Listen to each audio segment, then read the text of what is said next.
வாக்குண்டாம் நல்ல மனமுண்டாம் மாமலரால் நோக்குண்டாம் மேனிக் கிடங்காது பூக்கொண்டு துப்பார் திருமேனி தும்பிக்கையான் பாதம் தப்பாமல் சார்வார் தமக்கு. மாசற்ற சோதி மலர்ந்த மலர்ச்சுடரே தேசனே தேனார் அமுதே சிவபுரனே பாசமா பற்று அறுத்துப் பாரிக்கும் ஆரியனே நேசாரில் புரிந்து நெஞ்சில் வஞ்சம் கெடப் பேராது நின்ற பெருங்கருணை பேராரே ஆரா அமுதே அளவிலா பெம்மானே ஓராதோர் உள்ளத்து ஒளிக்கும் ஒளியானே நீராய் உருக்கியன் ஆருயிராய் நின்றானே இன்பமும் துன்பமும் இல்லானே உள்ளானே அன்பருக்கு அன்பனே யாவையுமாய் அல்லையுமாய் சோதியனே துன்னீரிலே தோன்றாப் பெருமையனே ஆதியனே அந்தம் நடுவாகி அல்லானே ஈர்த்தியனை ஆட்கொண்ட எந்த பெருமானே கூர்த்தமை ஞானத்தால் கொண்டு உணர்வார் தங்கருத்தின் நோக்கு அறிய நோக்கே நுணுக்கரிய நுண்ணுணர்வே போக்கும் வரவும் புணர்வும் இல்லா புண்ணியனே காக்கும் எம் காவலனே காண்பரிய பேரொளியே ஆற்றின்ப வெள்ளமே ஆத்தாமிக்காய் நின்ற தோற்றச் சுடர் ஒளியாய் சொல்லாத நுண்ணுணர்வாய் மாற்றமாம் வையகத்தின் வெவ்வேறே வந்தறிவாம் தேற்றனே தேற்றத் தெளிவே என் சிந்தையுள் ஊற்றான உன்னார் அமுதே உடையானே மாசற்ற சோதி என்னும் மரத்தில் பூத்த ஒளிப்பூவே பாசமாகிய தனது தலை நீக்கி என்னை நீடேற்றும் பரமர் குருவே உனது இன்னருளால் எனது குறைபாடுகளை நீ அகற்றுகிறாய் என்னில் அரிய உயிராய் நிலைத்திருக்கும் உன்னை எண்ணும்போது என் மனம் நீராய் உருகி விடுகிறது.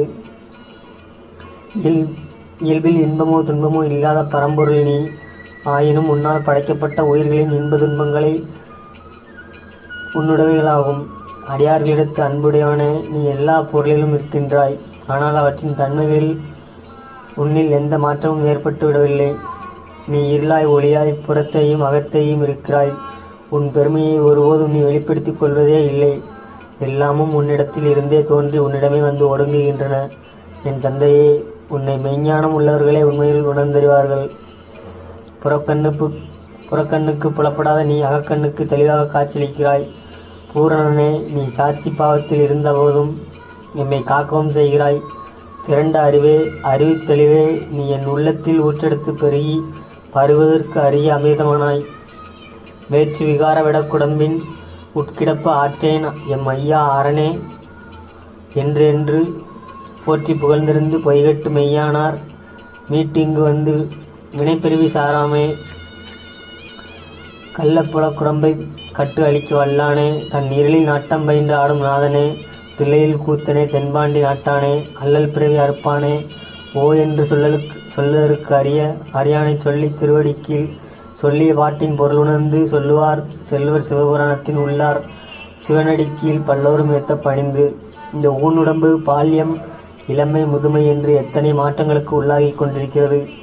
இவற்றை சகித்து கொண்டு இவ்வுடம்பில் நான் எப்படி தங்கி இருப்பேன்? புலன்களின் வழியே ஈடுபடும் மனதை உன்னுடையாக்கி கொண்டு என்னுள் சிவபோதத்தை நீ வளர்த்தாய். அதனால் வல்வினைகள் என்னை ஆட்டி படைக்கிற உலகில் மறுபடியும் நான் வந்து பிறக்கிற நிலை எனக்கில்லை.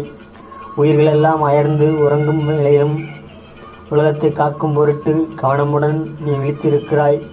தில்லையிலும் மதுரையிலும் திருநடனம் புரியும் பெருமானே, உலகை இயக்கவே நீ ஆடும் கூத்து. சொல்லில் அடங்காத இறைவனை சிவன் சொற்கொண்டு போற்றி சொல்லின் பொருள் உணர்ந்து தொழுபவர்கள் சிவனார் திருவடியை சென்றடைகிற போது முன்பே அங்குள்ள சிவபக்தர்கள் அவர்களை வரவேற்றுக் கொள்வார்கள்.